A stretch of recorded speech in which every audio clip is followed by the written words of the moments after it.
আপনার যে টাকা, আপনার যে সঞ্চয়, দয়া করে এই টাকাটা বিদেশ থেকে এনে এই মানে বিদেশ থেকে আসলে আশেপাশের লোকজনের একটা চাহিদা হলো ওর কাছ থেকে গেলে টাকা পাওয়া যাবে। Don't do it. না বলতে শেখেন, কোনো লাভ নেই। সেদিন আমাকে একজন গল্প বলল, গল্প না, আমাদের ইউটিভি লাইভে গল্প বলল, 5 লাখ টাকা একজনের কাছ থেকে নিয়েছে, 14 লক্ষ আত্মীয়, আপন আত্মীয়, 14 লক্ষ টাকা সুদ সহ পরিশোধ করেছে 5 বছরে। এই যে একটু আগে একজন বলল যে ভাইও মানে টাকা দিলে টাকা মেরে দেয়, কথা সত্য।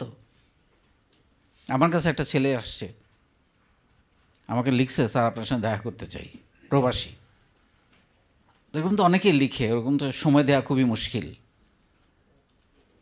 তা আমি তো সবসময় সব মেসেজ দেখতে পারি না, হয়তো আমি ফেসবুক অন করেছি, চোখের সামনে যেটা পড়ে ওটা আমি হয়তো পড়ি।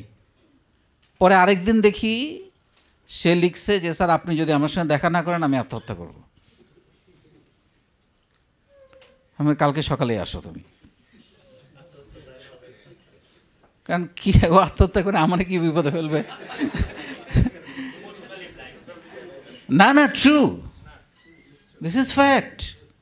ওই ছেলে আত্মহত্যা করতে যাচ্ছিল, তার 2টা মেয়ে ছোট ছোট, এবং তার গল্প যে কি করুন। 21 বছর বিদেশে ছিল, প্রথম 10 বছর যত টাকা পাঠাইছে চাচার কাছে, চাচা ওই টাকা মেরে দিয়ে নিজের নামে সম্পত্তি কিনেছে। পরবর্তী 7 বছর বিদেশ থেকে যত টাকা পাঠাইছে, তারপরে ওই চাচার কাছ থেকে টাকা উদ্ধারের জন্য যখন চাপ দিয়েছে, ওই চাচা তাকে তার নামে মামলা করে দিয়েছে, দেশ ছাড়া করে দিয়েছে। তারপরে ছোটো ভাইয়ের কাছে টাকা পাঠাইছে, একই কাণ্ড ছোটো ভাই করছে, সব টাকা ছোটো ভাইয়ের নামে সম্পত্তি কিনছে। সেই ছেলে এসে দেখে কোনো টাকা পয়সা তার নামে নাই।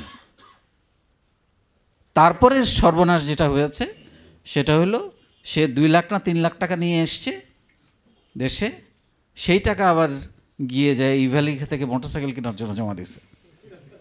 তার 1 সপ্তাহের মধ্যে ইভ্যালি বন্ধ হয়ে গেছে, এখন সে আত্মহত্যা করবে। তারপর আমি তাকে প্রায় 2 ঘন্টা ধরে হাতে মাথায় বুঝায়া বিভিন্ন বুদ্ধি পরামর্শ দিয়ে কমিটমেন্ট করায়, প্রমিস করায় যে তুমি আত্মহত্যা করবে না। এখন সে ব্যবসা করতেছে, আল্লাহ দিলে ভালো আছে। তো এইটা হচ্ছে আমাদের প্রবাসীদের গল্প।